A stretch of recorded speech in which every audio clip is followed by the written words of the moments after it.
अस्सलाम वालेकुम student. Statistics business mathematics का जो आज पेपर हुआ है उसका सॉल्यूशन किया जा रहा है और बहुत आसान पेपर था जो आपका 2022 रेगुलर प्राइवेट में अंदर पूछा गया है एडीसी वालों के। और इस पे सेक्शन ए जो है पहला सवाल जो है वो 2 पॉइंट दिए हुए हैं, 2 पॉइंट के दरमियान इक्वेशन मालूम करनी है और 2 पॉइंट का हम डेटा निकालेंगे। x1 -2 के बराबर होगा और y1 4 के बराबर होगा, x2 5 के बराबर होगा, y2 0 के बराबर होगा। इक्वेशन में आएंगे और इस इक्वेशन मालूम करेंगे और इसकी जनरल फॉर्म बनाएंगे। तो जनरल फॉर्म का आंसर आएगा 4x + 7y - 20 = 0। फिर उसके बाद स्लोप और y इंटरसेप्ट को फाइंड करेंगे। तो स्लोप का आंसर -4/7 और y इंटरसेप्ट का आंसर 20/7। y इंटरसेप्ट का आंसर आएगा, ये पहला सवाल आपसे पूछा गया था 2 पॉइंट इक्वेशन से और इसको जनरल फॉर्म में लेकर आना था। क्वेश्चन नंबर 1b जो है वो डेरिवेटिव से पूछा हुआ है। फर्स्ट डेरिवेटिव 3 डायरेक्ट ऑप्शन दिए हुए, इसमें से आपको कोई 2 सॉल्व करना है और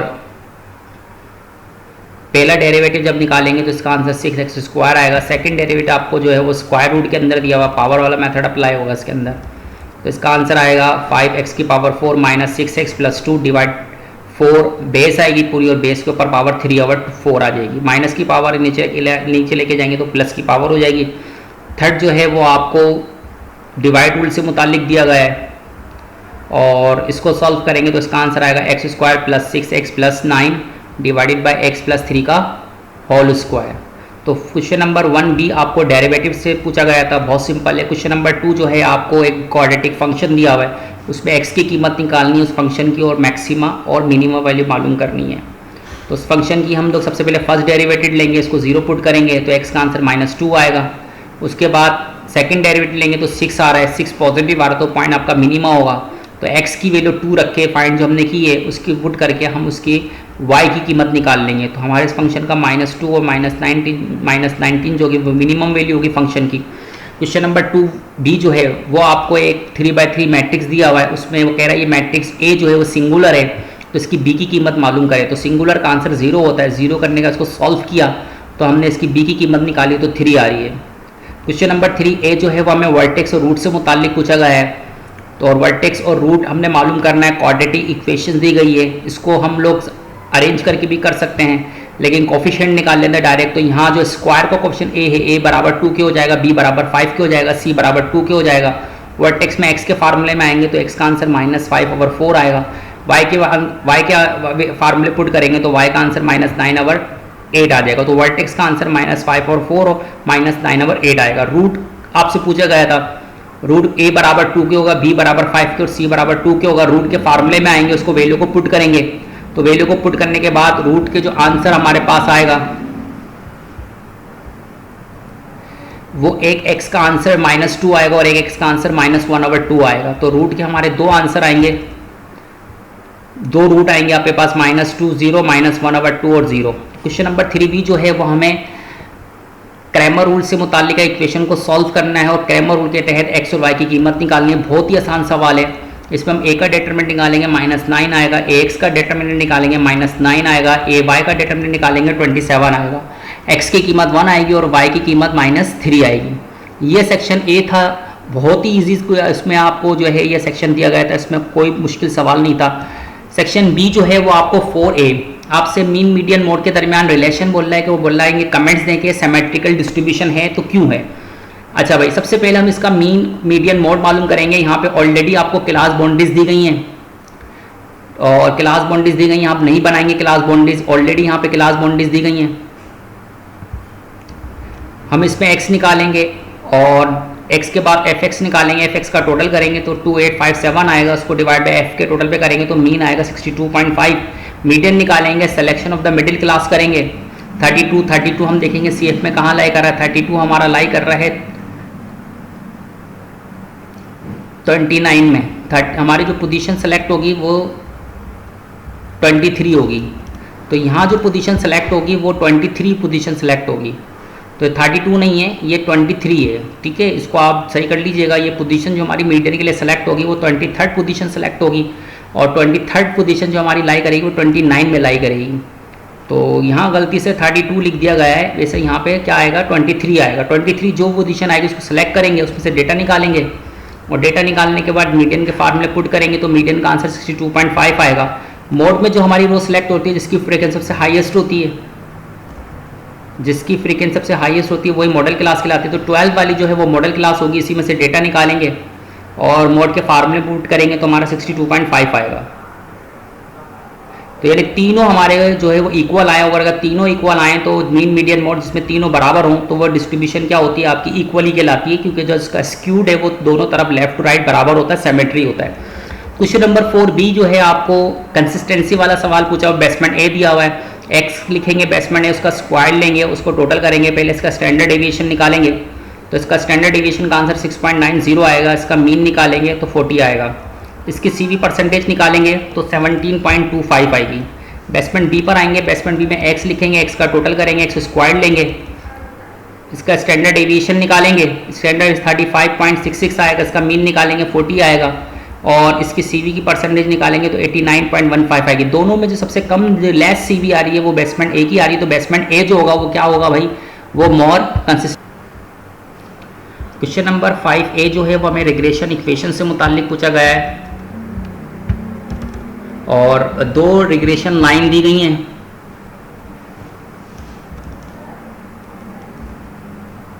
क्वेश्चन नंबर 5A जो वो रिग्रेशन इक्वेशन से पूछा है, आपको रिग्रेशन लाइन बनानी है और एस्टिमेट y को करना है। सर जहाँ पे y को एस्टिमेट करना हो वहाँ पे हम लोग इक्वेशन बनाते हैं y/x, और y को एस्टिमेट करने के लिए x की जगह पे 23 पुट करना है। हम x और y दिया हुआ है, हम इसका टोटल करेंगे तो x का टोटल 135, y का टोटल 301, x y का 6140 और x स्क्वायर का 3475 आएगा। रिग्रेशन इक्वेशन y/x में b का कोफिशिएंट निकालेंगे तो -1.45 आएगा, और a का कांस्टेंट निकालेंगे तो 82.8 आएगा। इसको फार्मूले में आके पुट करेंगे तो हमारी इक्वेशन बनेगी y = 82.8 - 1.45x। अब इस इक्वेशन में हम x की जगह पे 23 को पुट करेंगे तो हमें y का जो आंसर मिलेगा वो मिलेगा 49.45। तो ये हमें y की वैल्यू एस्टिमेट हो जाएगी, x 23 रख के y का आंसर 49.45 होगा।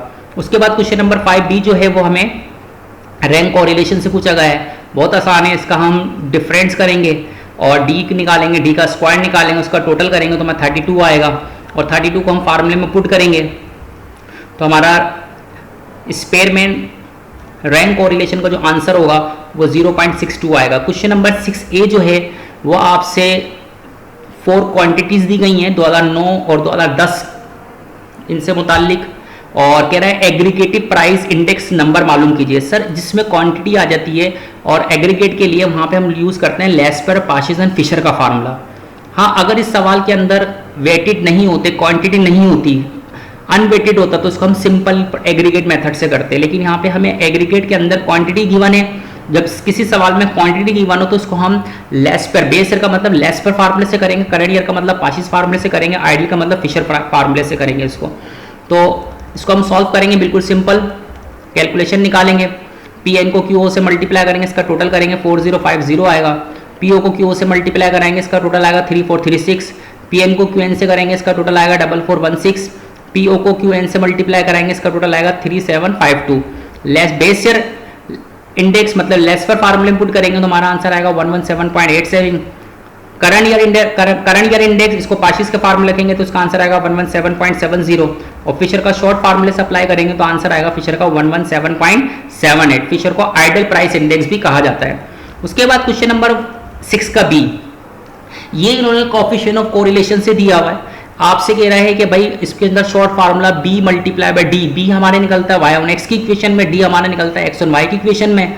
बोल रहा है आपने इन दोनों इक्वेशन में से b और d की वैल्यू को मालूम करना है, और b और d की वैल्यू को मालूम करना है, और फिर उसका कोएफिशिएंट ऑफ कोरिलेशन को फाइंड करना है। तो यहाँ पे हमें x और y दिया हुआ है, x और y डेटा बनाएंगे, एक्स वाई का मल्टीप्लिकेशन निकालेंगे, एक्स स्क्वायर निकालेंगे, वाई स्क्वायर निकालेंगे, इसका टोटल करेंगे, फार्मूले में आएंगे तो b हमारा कोएफिशिएंट आ रहा है 0.60, d निकालेंगे तो d हमारे पास आ रहा है 0.93, और कोएफिशिएंट ऑफ कोरिलेशन का फार्मूला लिखेंगे तो b d दोनों को मल्टीप्लाई करके रूट लेंगे तो हमारा r का आंसर 0.75 आ जाएगा। ठीक है, ये था हमारे पास सेक्शन बी, बहुत ही आसान पूछा गया था। उसके बाद सेक्शन सी जो है वो हमसे क्या, in how many base one can select a group of 3 student. आपने 3 स्टूडेंट को सेलेक्ट करना है, इस ग्रुप में से 6 बॉयज हैं और 4 गर्ल्स हैं। अगर इस तरह सिलेक्शन बने तो आप कितने कॉम्बिनेशन बन सकते हैं? पहले 2 बॉयज 1 गर्ल का कॉम्बिनेशन निकालेंगे तो हमारा रिजल्ट 60 वेज आएगा। 2 गर्ल्स का कॉम्बिनेशन निकालेंगे तो हमारा रिजल्ट 36 वे आएगा। 8 मोस्ट 1 बॉय का मतलब है 1 बॉय प्लस नो बॉय, तो 1 बॉय और नो बॉय को कॉम्बिनेशन निकालेंगे तो इसका रिजल्ट हमारे पास 40 वेज आएगा।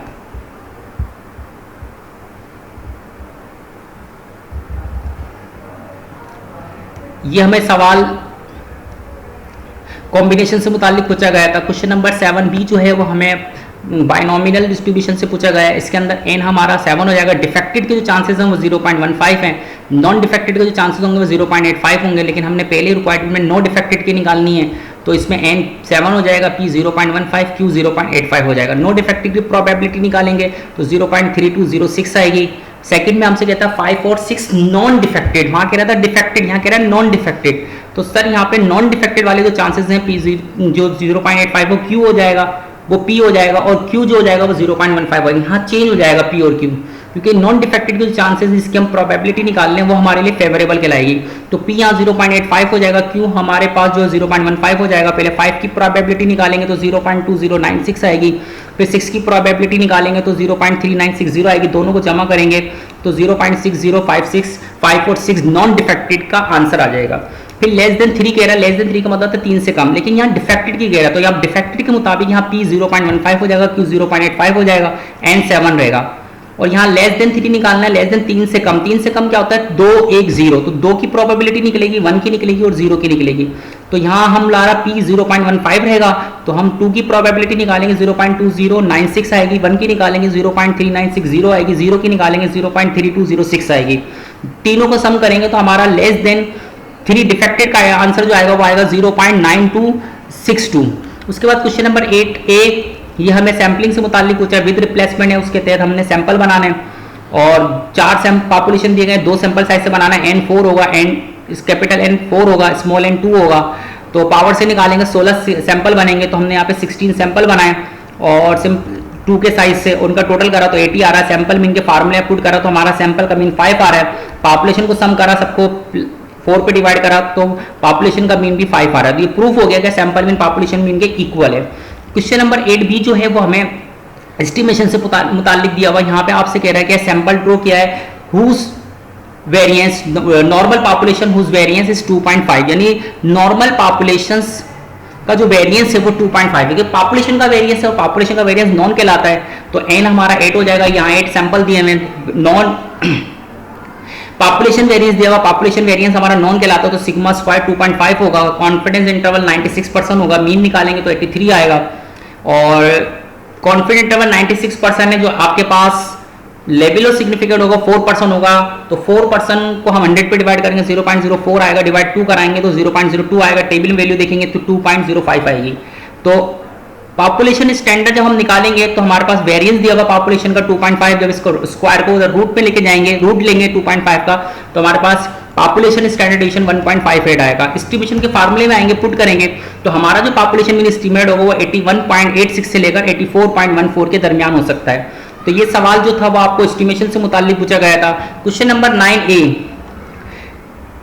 ये जो सवाल है आपका टेस्टिंग हाइपोथेसिस से मुताल्लिक पूछा गया है और यहाँ पे डिफरेंस टू पॉपुलेशन इनकी टेस्टिंग आपको बता रहा है। और इसके अंदर अगर हम देखें तो n1 15, n2 9 है, x बार 1 22 और x बार 2 25 है।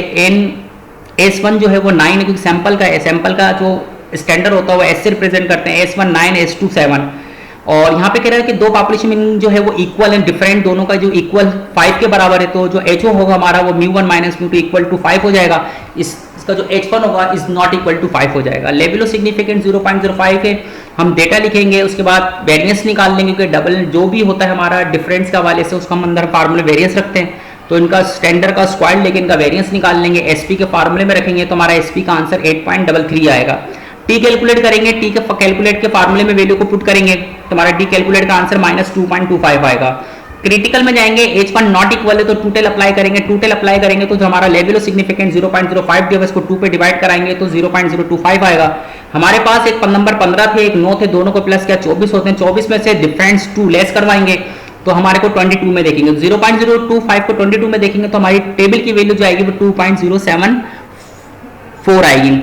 हम डायग्राम बनाएंगे, जो हमारी वैल्यू वो लेफ्ट साइड पे भी टेल हो जाएगी और राइट साइड पे भी टेल हो जाएगी। अब हमारी जो वैल्यू 2.275 है, अगर हम लेफ्ट साइड से इसको देखें तो हमारा 2.275 हमारी रिजेक्शन रीजन के अंदर लाई कर रही है। जब कोई वैल्यू हमारे रिजेक्शन रीजन में लाई कर रही है तो एक रिजेक्शन रीजन में 2.275 2.074 के बाद आता है, यानी रिजेक्शन एरिया में आता है। रेड एरिया के अंदर वैल्यू लाई करेगी और रेड एरिया जो है हमारा रिजेक्शन एरिया है। तो जब रिजेक्शन एरिया में लाई कर रही है तो वैल्यू नल हाइपोथेसिस हमारा रिजेक्ट हो जाएगा। तो हम कह सकते हैं कि दो पॉपुलेशन मीन का जो डिफरेंस है वो इक्वल टू 5 नहीं है, बल्कि इज नॉट इक्वल टू 5 है। अब क्वेश्चन नंबर 9A जो है वो हमें जो है वो मैथमेटिकल एक्सपेक्टेशन से मुतालिक दिया हुआ है, x दिया हुआ है और px दिया हुआ है। हमने इसका मीन निकालना है। मीन निकालने के लिए हमें x को px से मल्टीप्लाई कराएंगे और इसका टोटल करेंगे तो हमारा जीरो आ जाएगा। और आपको पता है कि जब हम x और px को मल्टीप्लाई करते हैं, इसका टोटल करते हैं, तो वो हमारा मीन कहलाता है। तो मीन हमारा जीरो हो जाएगा। वेरिएंस निकालने के लिए जो हमारे x है, x की कीमत उनका स्क्वायर लेंगे और स्क्वायर लेने के बाद उसको px से मल्टीप्लाई करेंगे, इसका टोटल करेंगे तो टोटल इसका बनेगा 14/12। फार्मूले में आएंगे x स्क्वायर मल्टीप्लाई px का टोटल जो हमारे पास 14/12 आया हुआ है वो रखेंगे। इसमें से मीन का आंसर 0 का स्क्वायर लेके माइनस करवाएंगे तो हमारा जो वेरिएंस आएगा मैथमेटिकल एक्सपेक्टेशन के मुताबिक 1.17 आएगा। क्वेश्चन नंबर 10A जो है वो हमें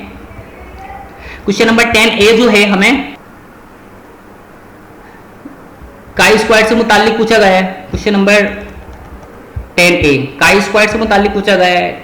कंटीजेंसी टेबल अप्लाई होगा, एक से ज्यादा रो और एक से ज्यादा कॉलम पे आ रहा है। तो हम इसको पूछ रहा है कि there is no 3 is no association between defected product and shift.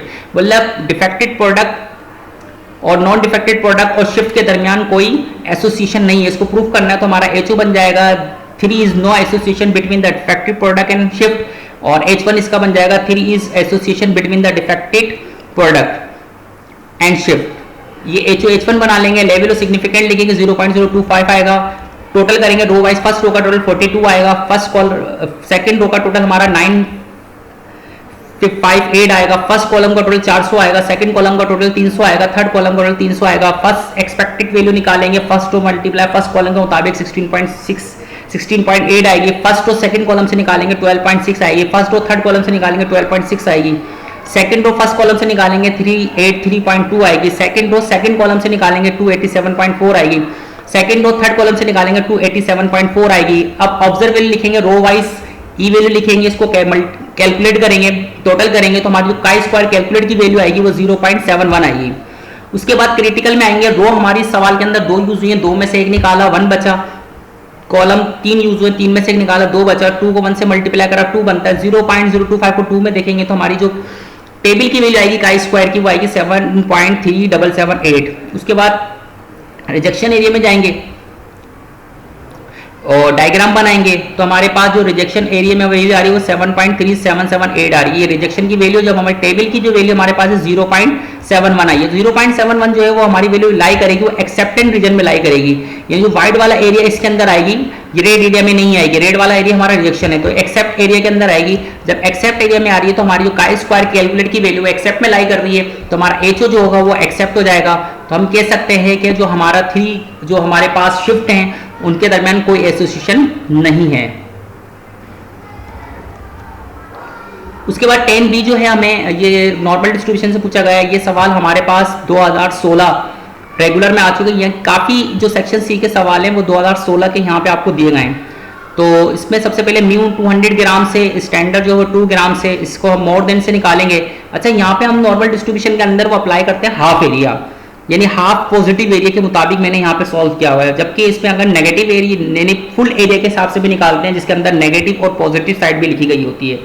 तो आपको जो पेपर के अंदर जो वैल्यू दी गई है वो नेगेटिव और पॉजिटिव फुल एरिया की आपको दी गई है। मैंने यहाँ पे जो सॉल्व किया हुआ वो हाफ एरिया के हिसाब से सॉल्व किया हुआ है। अब हाफ एरिया की वैल्यू को कैसे, फुल एरिया की टेबल की वैल्यू को कैसे हाफ में लेकर आते हैं तो इसकी एक्सप्लेनेशन हम इंशाल्लाह क्लास में कर लेंगे।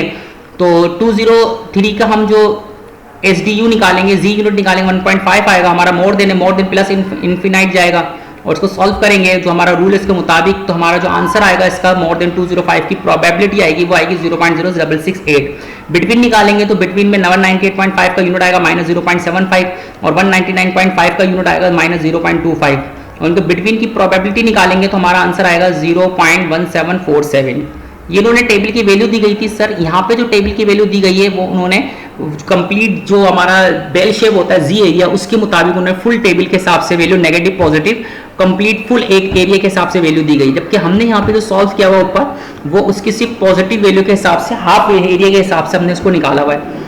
तो लिहाजा उसको हम किस तरह से कन्वर्ट करते हैं, क्या किस तरह से हाफ टेबल की वैल्यू को कैसे हम नेगेटिव पॉजिटिव की वैल्यू में लेकर आते हैं, वो इंशाल्लाह ताला हम लोग इसको क्लास में एक्सप्लेन कर लेंगे ताकि आपको कंफ्यूजन ना हो। तो ये पेपर था आराम से, बहुत आसान सवाल था, बहुत ईजी पेपर था जो आपको पेपर पूछा गया और बहुत इजी ईयर था। आई होप कि आपका पेपर अच्छा हुआ होगा। तो इसका सोल्यूशन हमने अपलोड किया है, आप चेक कर सकते हैं अपने आंसर को, वेरीफाई कर सकते हैं अपने आंसर को। Best of luck, all the best, अल्लाह हाफिज़।